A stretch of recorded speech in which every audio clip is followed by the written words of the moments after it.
Rock and metal invasion. Rock and metal invasion. Rock and metal invasion. Rock and metal invasion.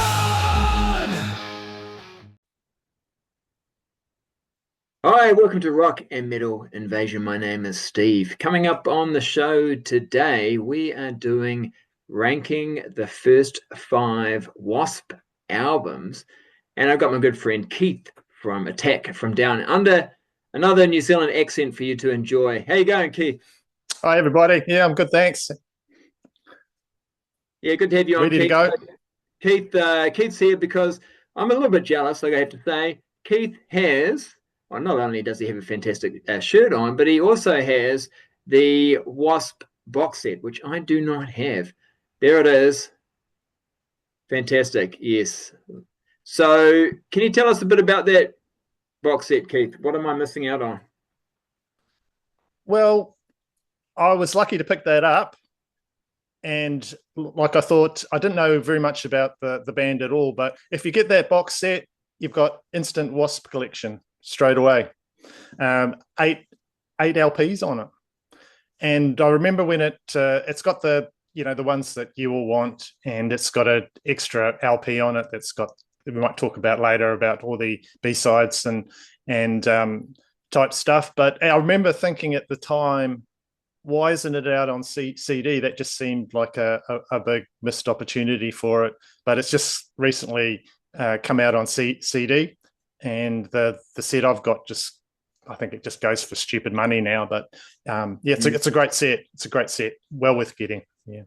Yeah, I think, well, there's probably reasons why that happens. They probably put it on vinyl first because that's probably where they make more money. Maybe I don't know. I'm just assuming they'll sell it on vinyl first, and then sell it on CD later on. But yeah, I mean, for me, and this is what I think is kind of an unusual situation, Keith, that you didn't have any W.A.S.P. It was like perfect for you. Because like I say, almost like an instant collection. Of course, they do have other albums, but their sort of first 5 are their sort of classic albums. And so yeah, perfect for you. I would think for a lot of people it's sort of like, well, I've already got most of them, or maybe you've got some of them, but yeah. So, but and like you say, it goes for a lot of money these days, but also even when you bought it, it's still not cheap, is it? So when it came out, so. But what I think is tempting, well, what was tempting for me about it was the fact that it did have that extra album, that sort of B-sides album, which I think is a great way, because as we'll talk about it later, there's lots of they have lots of great B-sides. They really did. So, but what we're going to do first of all is we're going to rank those first 5 W.A.S.P albums and the 5 albums that Keith got on the box set. So I'll get you to start us off, Keith. I know that you're fairly new. When you got the box set, had you heard much W.A.S.P before?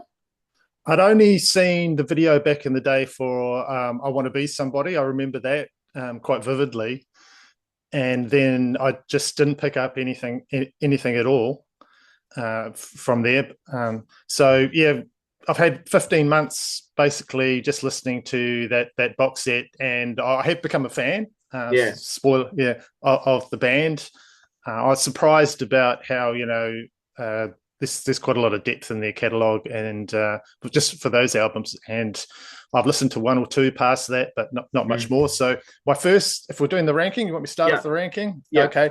My least favourite would have to be Inside the Electric Circus. It just doesn't grab me as much of the others I'm going to talk about further. I don't know if it's the cover songs. I like their cover songs, but just the cover songs on here I don't like as much as some of the others. Easy Living, the Uriah Heep song. I think I probably like the original better, but they do solid cover songs. And but the songs for me on here would have to be 95 Nasty. Great song, awesome W.A.S.P song. Restless Gypsy is one that I sort of gravitate, and that sort of raises the album up a bit for, I have to say, for me. And on this one, Blackie gets on the rhythm guitar, and he's pretty good. He's not bad at all. So Mantronic, I think that came out around the time when there's like movies about sort of Terminator type movies like that, and I think that's sort of about that. That's not a bad song either. He said that he was offered a part in one of those Terminator. Blackie was offered a part, so but just not as strong for me as some of the others. That's my least favorite. Cool. Yeah. Thanks, Keith. Yeah. I think actually Blackie did sort of think about getting into movies. I think he's in not. I think him, but also the band feature a little bit in a movie called Dungeon Master, something like that.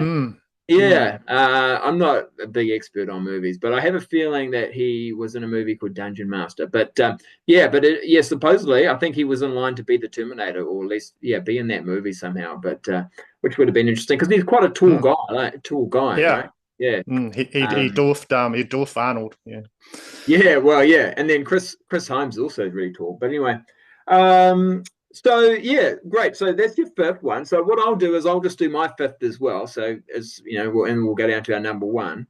So my fifth one now. Also, I just want to say too, I have actually ranked these albums on my show before. I couldn't remember exactly how I ranked them. It was a couple of years ago. So I actually went back and looked, and it has changed just slightly. So this album, my fifth album, is actually the debut. So it was number 4 last time. As far as the first 5 were concerned, it would have been 4th, but now it's actually 5th. But and it's great. I mean, I'm a big W.A.S.P fan. I still think this is a great album. I don't know. I think for me, this one, it's the most pure like heavy metal. It's very much a 80s metal album. Yeah, and I don't know. It's produced by Blackie Lawless and Mike Varney. Image wise, you can see, although they get put in the hair metal category, you wouldn't exactly say they're glammed up here, right? It's more of a heavy metal image, really, that they're going for here. And there's some heavy songs like The Tormentor and The Torture Never Stops, On Your Knees. Even the song titles sort of quite sort of heavy metal song titles. But I Want to Be Somebody, that's quite a heavy, fast-paced song. I think that's a great way to kick off the album. And Love Machine, which was a single. And if you haven't seen that music video, have you seen that music video? Yeah. Oh my gosh, you got to check that one out. It's great. I don't know how many times I watched that as a young man, but quite a lot because I had it on videotape.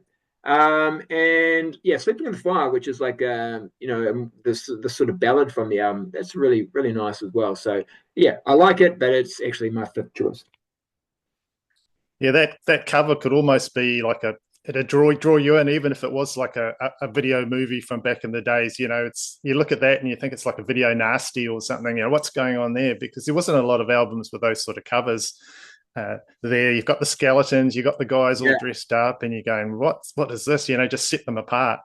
Yeah, totally. I love their image. I think it was really cool. Yeah.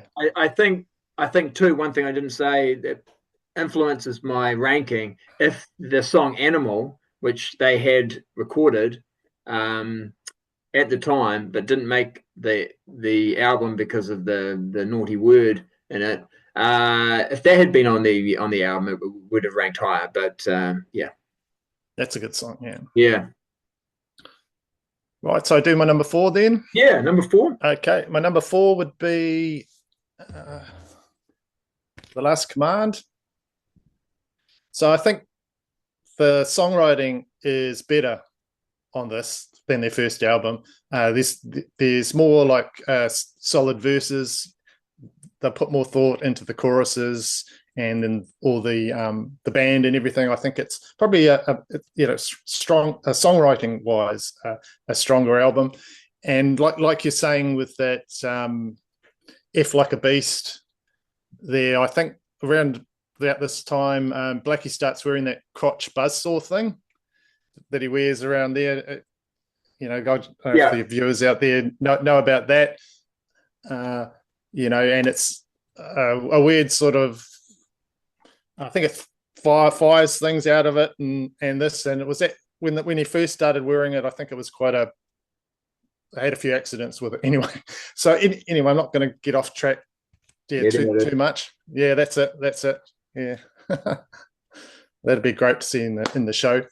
I watched a live video and I was disappointed he didn't get that out, so to speak. But anyway, I'm going off on a tangent like I usually do. I would like it on this album if there was like more fun songs, like you were saying about that last one, and if it had a "Fuck Like a Beast" or something song in here, I would like this album more, because those are the songs that I think of when I'm thinking about this band. Wild Child, what a great opener. Really, really good opener. I like Blind in Texas. Just that for me, the songs on here just seem to be about more than there's more thought in than the last album. And I just want to talk briefly about Blackie's voice as well, which I really, really like. Like if I was to do a video on my channel about my top glam metal singers, he'd be on the list. Maybe with guys like I don't know, Tom Kiefer or different singers like that. And he's so good with the ballads as well. Yeah.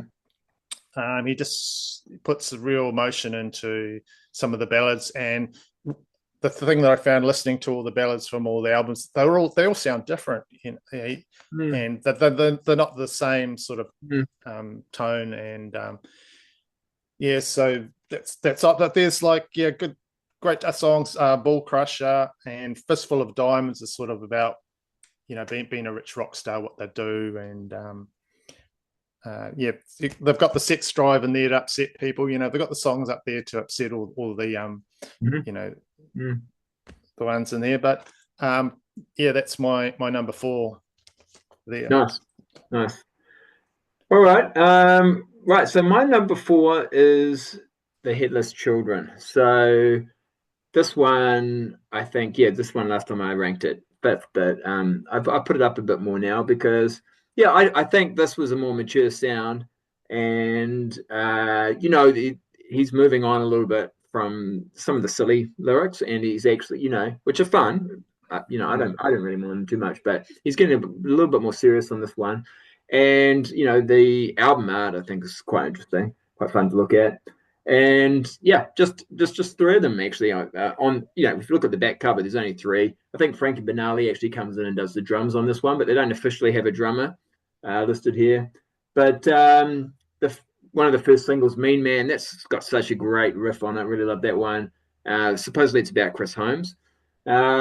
You've got they're doing another cover, The Real Me, by The Who, which I'm not a big fan of, but I know some people like it. The Heretic, that's a really heavy song that comes off the album. And I think it's great. I really love that one. Rebel and the FDG, which is the last song on the album, I think that's awesome. I really love that one. And like you talked about the ballads, I think Forever Free, it's quite a good ballad. It's a bit surprising they didn't have a big hit with one of their ballads. But true, they, because it was released as a single, they had quite a few music videos over the time that they were sort of through this period of time, but never had a big massive hit. But they had word of mouth, and people who knew about them, I think if you liked them, you really liked them, you were a big fan. So that they definitely had their audience, and I think that while they never were massive, they definitely, obviously, they would continue to be on a major label for 5 albums. So they must have had a following. And but I just think this is the start of this sort of the direction that I think Blackie wants the band to go in, a slightly more mature direction. And I think it's a good album. So that's my number 4. Yep. Okay, my number 3. Like I was saying with the last album about Blackie Lawless's vocals, for my next choice here, the Crimson Idol, I think he does some of his best vocals on this album. Like he just knocks it out of the park with the song was The Boy and the Gypsy. and sort of at the end, the prologue when he sings, "I don't want to be the Crimson." I love that part. Yeah. He just sounds so good. So Chris Holmes is gone by this time, and this is like Blackie Lawless, pretty much a solo effort here.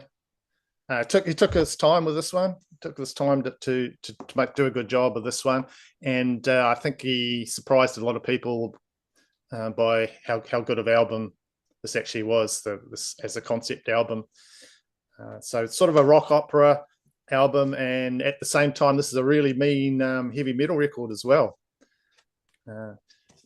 So he played a lot of the guitar on here, but he pulled in Bruce Kulick to do a bit of work on this as well. So when I first heard it, like you're saying, I'm pretty new to this. I thought very heartfelt, and it just made me wonder how much of his own experiences came, into this as being a performer. But he says that sort of like it's an album about the price you pay for being a star.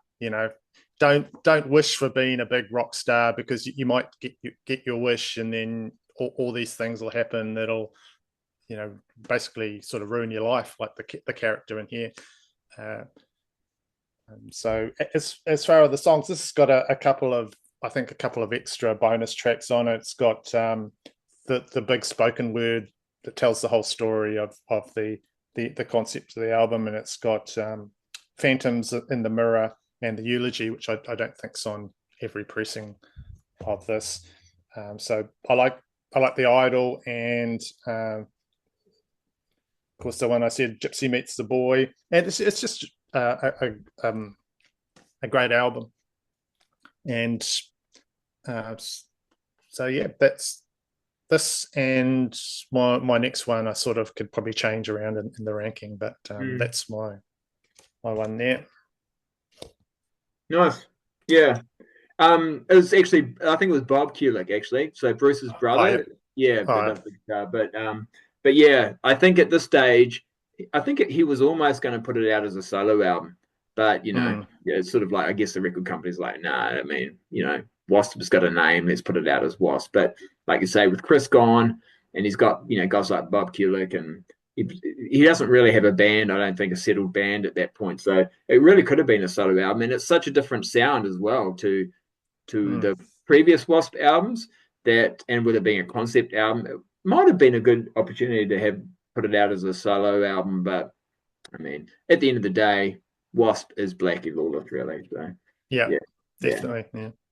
All right. Well, my number 3. Look, we're not on the same page here at all, Keith. But that's fine. We're not. That's fine. No. We might almost be the complete opposite. But my number 3 is The Last Command, and but yeah, and also I do want to say, like, I love all these albums. So really, it's one of those things where it's sort of like, it doesn't mean it's the 3rd or 5th ranked one is not a good album. It's a great album. But this one, their second album, they actually get a guy called Spencer Proffer in to do the production, who'd worked with Quiet Riot, and who'd had quite a bit of success. And you can tell production is just, the sound on this album is a little bit different to the previous one. It's a little slicker, more commercial. But like you mentioned, Wild Child, that's a real standout song. I think that's still one of their best songs. I'm sure they still play it when they do a concert these days. But I also really like Widowmaker. And, that's not a super heavy song, but it's sort of quite menacing.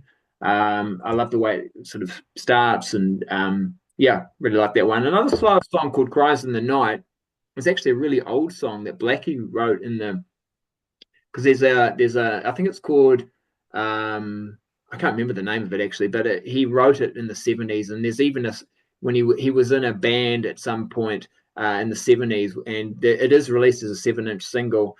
When he was in this band, it was a guy from they used to be in the Alice Cooper band, I think. Was it maybe New York Dolls? I can't remember, but basically it's a remake of that song, and so the song had existed for quite a long time.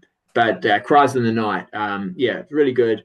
What else? Running Wild in the Streets, The Last Command. I actually really like those two songs as well. They're kind of lesser known songs, but I think they're really good. I'm actually not a big fan of Blind in Texas, but yeah, it was a single, it was a music video.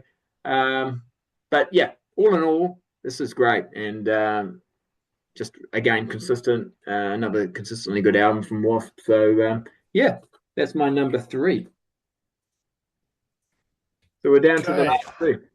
Yeah, the top ones, the top ranked ones.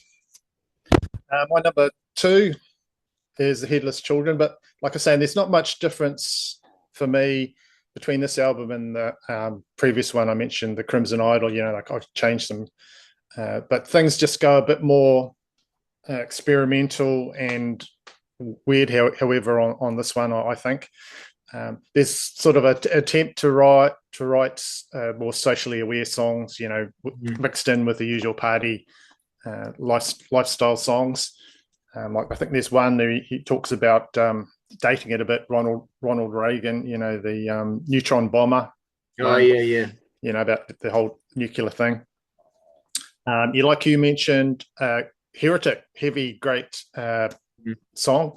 Sounds very traditional heavy metal, and it might have something to do with they've got an old head from Uriah Heep to get on the keyboards. Yeah, that's for right. that one.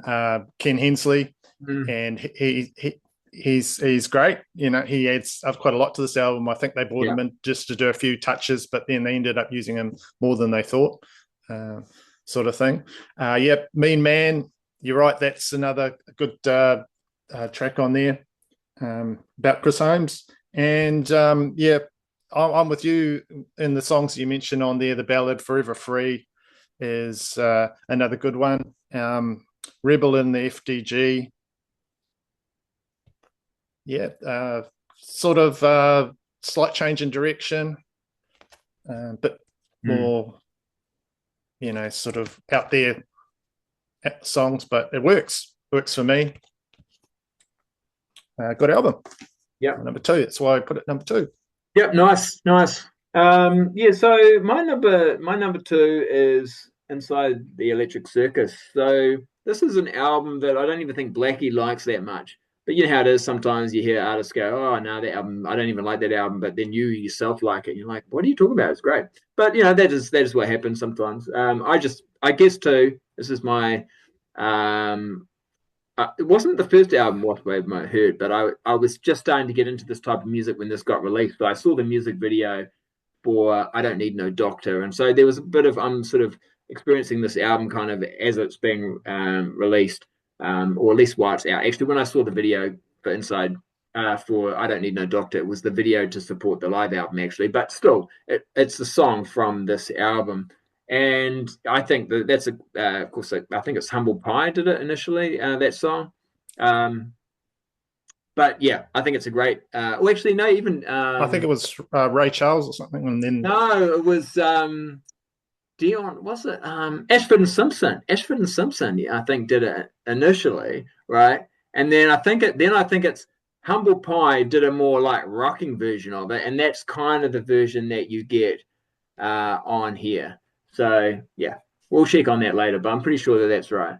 And it is similar to the Humble Pie version, but it's even just a little bit more metal. And yeah, so yeah, I thought it was a W.A.S.P. song. It took me a while to realize, it's not even their song. But yeah, I Don't Need No Doctor, I think is fantastic. And then after that, it's 95 Nasty. So it's like 2 songs in a row that I think are just classic. Even though, like I said, one's a cover. I just classic W.A.S.P. songs for me. But I also like Restless Gypsy, Shoot from the Hip. I think, this side 2 maybe does have a bit of filler on it. You mentioned Mantronic, I like that one, and Sweet Cheetah, I like that one.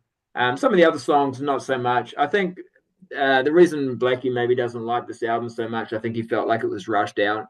They were busy, obviously, putting out an album and touring. It was like, if you think about it, this one came out, I think, in 85, maybe 86. But either way, it's like almost 3 albums in 3 years, pretty much, that they've put out. So, they've been really busy.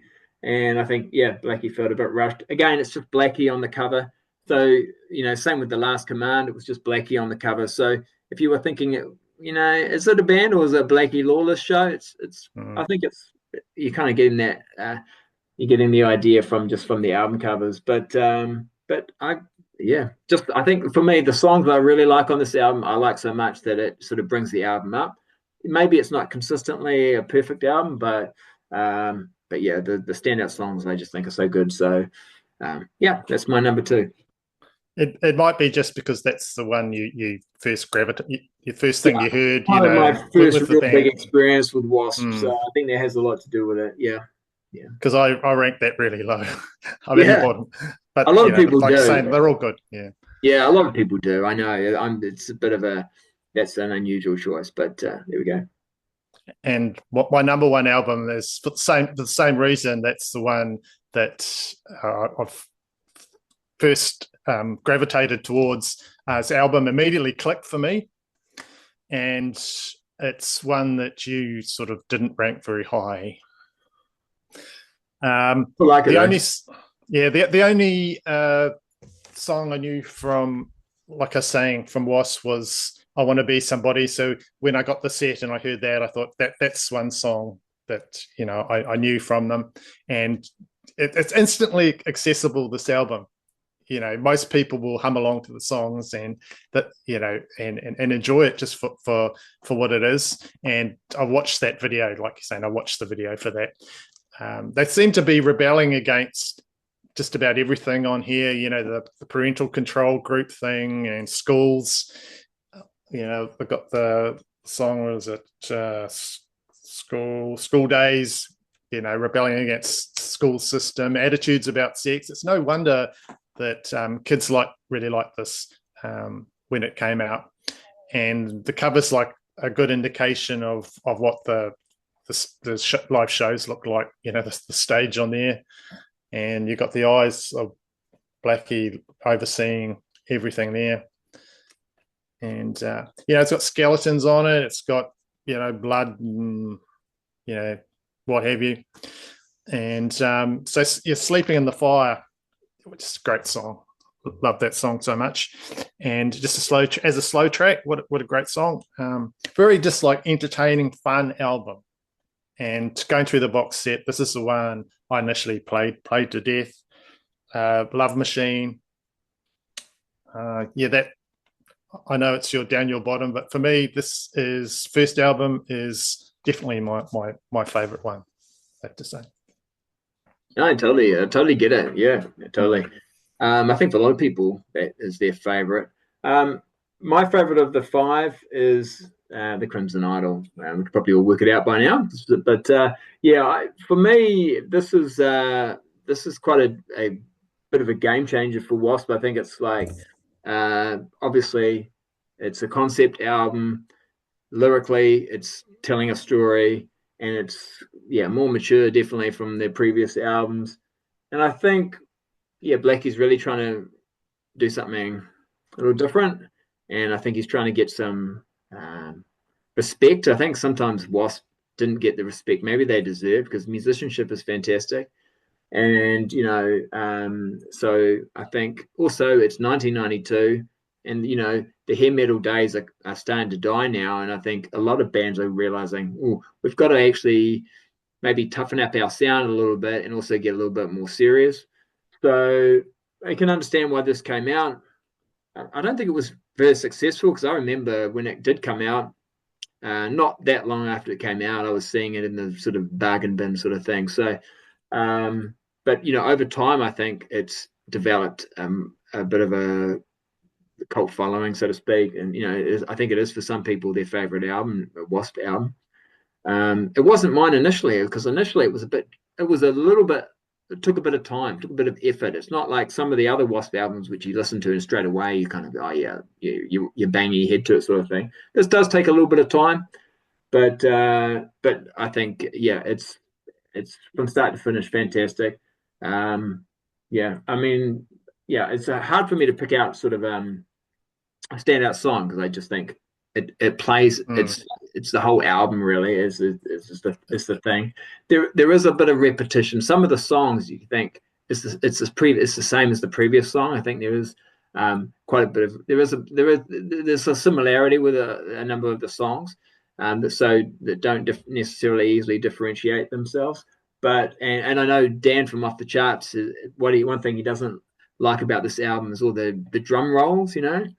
Oh yeah, yeah. You know, so it's, but I guess it's, you know, yeah, they're really trying to sort of create something epic, you know, with all of these songs. And like you talked about, you know, it's sort of the story is sort of about you know, like a rock star who kind of, it all sort of turns out bad for him in the end. But yeah, I think one of these songs too, like I think it's the Gypsy Meets the Boy, had initially been written as a B-side with a different title.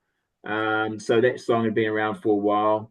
But yeah, they did release a few singles as well. I think I Am One, Chainsaw Charlie, Hold On to My Heart's very much the sort of typical sort of W.A.S.P ballad that they do really well. That could have been a hit, but you know, I guess at this time it wasn't going to happen. But yeah, and yeah, that's my number one. Once this got released, they after this album, they then lost their major label deal, and they had some Blackie had some real issues. I think he was then thinking about going off and releasing a solo album, but then decided to keep the W.A.S.P name. But yeah, but I think over time this has become they're calling it the classic album, or W.A.S.P the classic albums. But yeah, this is a reissue on vinyl, but not an original issue on vinyl. But yeah, that's my number one. Yeah, it's hard to fault that one, Steve. You know, and you're talking about the Dan was talking about the drums. I love the drums on Chainsaw Charlie at the beginning of that. They're just awesome, and that's a good song. When I was listening, it's hard to find negative things to say about it, but the only negative thing that I could sort of think of is the voice acting is pretty bad on it. You know, the parts with Alex Rodman and all that, you know, that's it. That's the only thing I could come up with, you know. Otherwise, yeah, it's quite rightly you put it at your number one there, Steve. Yeah. All right. Well, we'll talk about. Have you got the live album there from the box set? Yep. Because that's a bit of a favorite of mine. I love that live album. Does your Live in the Raw? I'm wondering if it's different to my one, because my one only has 11 songs on it. Does yours have some of the B-side live tracks? No, it's got 1, 2, 3, 4, 5, 6, 7, 8, 9, 10. How many did you say? It's got 11. Yeah, mine's got 11. Oh, does it? Okay. Yeah. It might be on that. There might be some on that B-side one that we're going to talk about. Yeah, but I've seen this reissued, and it has it has some other extra live tracks on it. So I just wondered if the box set one did as well. But this is only one LP.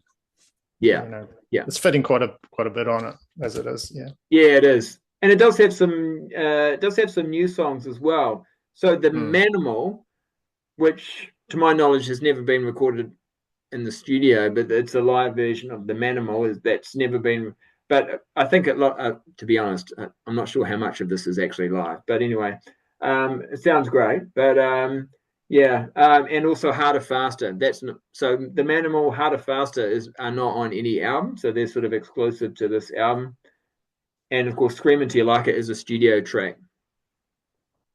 As for how live it is, you know, it's probably as live as Kiss Alive or Judas Priest Unleashed in the East. That is, you know, it's got overdubs and other studio work on it, you know, and it says live on some of the listings there, and you know, like Chris Holmes, what does he shout out? Hello Long Beach, and he does. Then at the start of was it Harder Faster? They do that whole thing about this is for the sort of wowzers out there, which is great. Yeah, it is great. It is great. Yeah. But I actually like this better than the actual Electric Circus album. Way back. It's one of my favorite live albums. Yeah, it's one of my favorite live albums as well. I just love it. Do you have an insert like this sort of thing? There's an insert. Yeah. similar. There we go. Yeah, yeah, it's got some cool pictures as well. Yeah, I mean, And it's it's just pretty interesting. it takes a lot of the best songs from the first three albums Yeah, and the totally. good versions. Yeah, totally. And I like the new songs as well. I think the new Yeah. songs are really good. Scream Until You Like It's actually a song written by a band called Only Child or Paul Cebu Oh, I from, didn't know that. yeah, so he did it initially. So that is actually a cover song, but yeah, the Wasp version is easily the best version. Um, yeah, so just one thing too. Does your, you know how you showed the Wasp debut album as your number one album, does that have Animal If Like a Beast added to it, or is it? No, it doesn't. That's on. Oh, that's on your B sides. Yeah. Yeah. So Yeah. should we have a look at the? Because I've never seen this. So do you want to talk about and show the B sides? Yeah. Nice. Okay. So it's this. If you could put it out, it'd actually make a decent Wasp album. I think, and it sort of sort of follows the formula of a lot of the studio albums, because it starts with a real rocker. It starts with Animal Fuck Like a Beast, which is, would make a great opener for any album. And then, like other Wasp albums, you've got the covers. You've got Paint It Black, Rolling Stones song. Not my favorite cover, but it's still a great cover. Mississippi Queen. That's a Leslie West Mountain cover from that group, and he's well known as a great guitarist. So that I really like. I used to have that. Oh well, I still do. I have it on that Mississippi Queen song on a K-Tel compilation. So it's they even leave the cowbells in, like on the version I've got. There's cowbells in it, and I was really pleased they've got cowbells in there, on it. So that's there's covers on it, like normal Wasp album, and then you've got some really good original songs. You've got Savage, Flesh and Fire.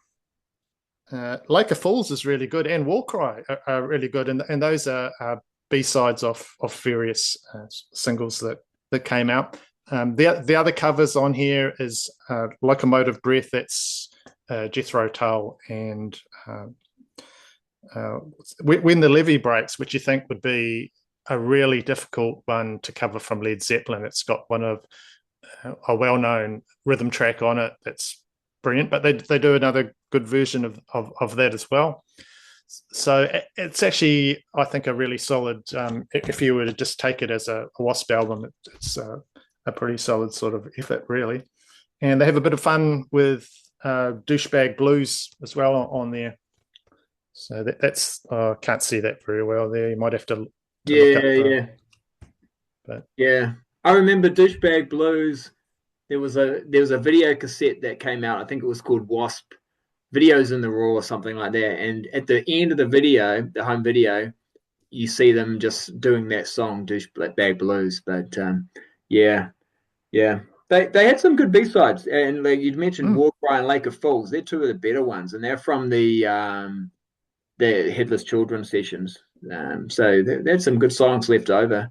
What I might do is I'll just show. So I don't have the B-sides album, but I do have the 12-inch singles. So for some of that, they have some of them. So this is Wasp, Animal If Like a Beast. So I saw. Yeah. So I mean, they had to release this supposedly on Music for Nations, not on Capitol, because as the major label didn't want to release it. I don't know how true that is, but it was a good publicity thing, maybe.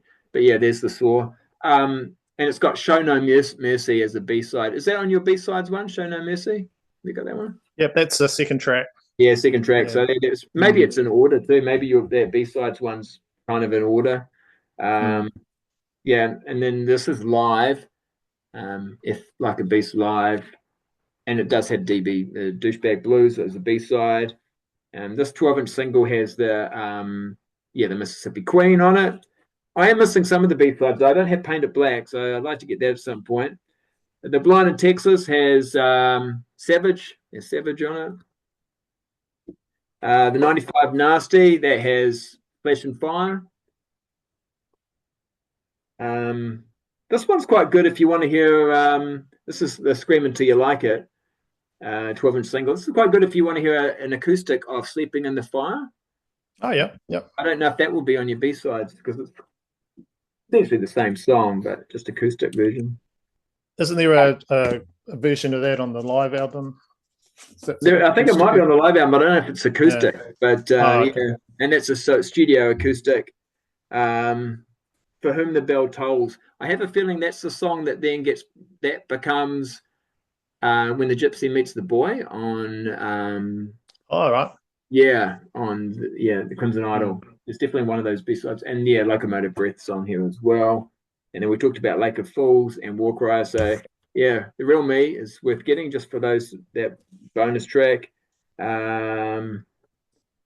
Yeah, this one here just has live tracks on it, so that's not a big thing. And you talked about the story being told. I think it's on so it's on the Chainsaw Charlie 12-inch, and also Phantoms in the Mirror. And then the story part 2 is on the Idol, and also the Eulogy.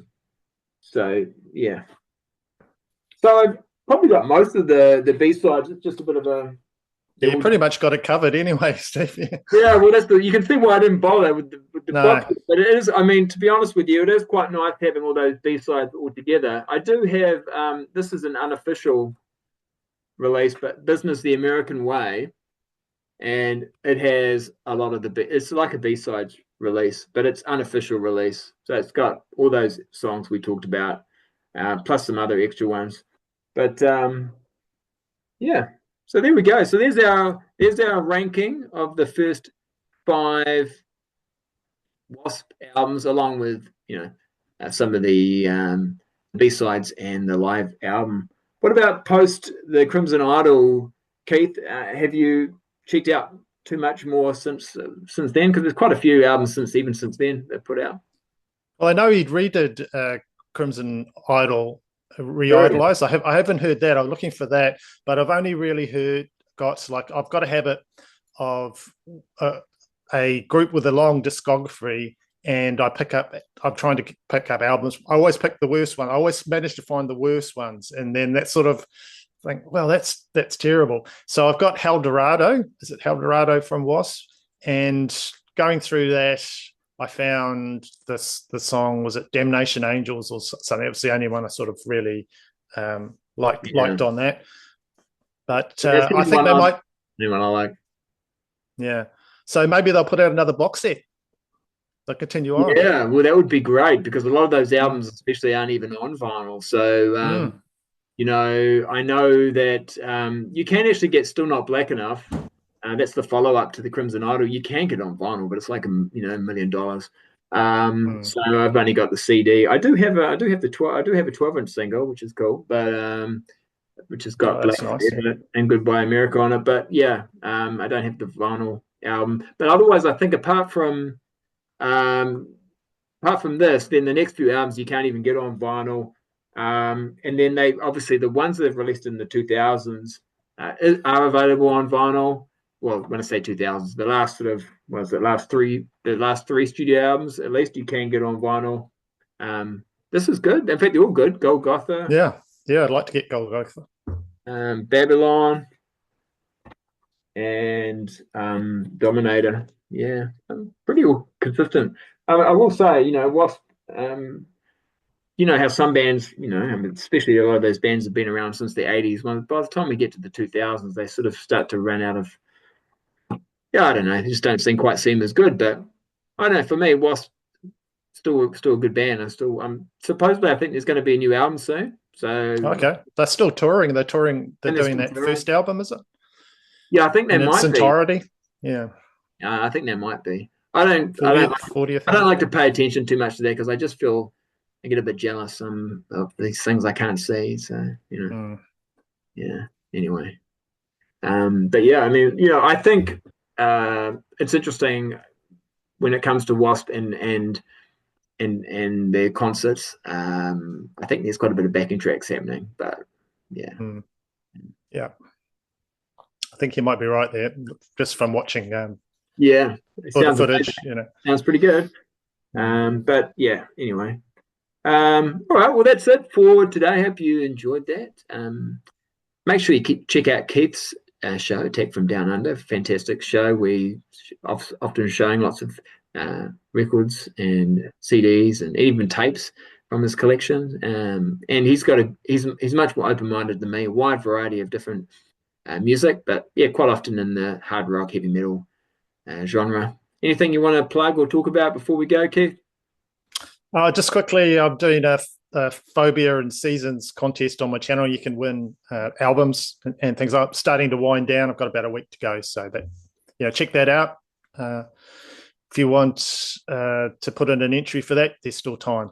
So that's it. And thanks for having me, Steve. Oh no, my pleasure, my pleasure. And if you haven't already, you can check me out on Keith's channel. We did an episode recently where we just basically showed some new additions to our collection. So go check that out if you haven't. All right, thanks for watching. Make sure you hit the thumbs up. And if you're not subscribing and you enjoy this type of content, make sure you hit the subscriber button on both our channels. All right, we'll catch you later. See ya. Bye, everybody.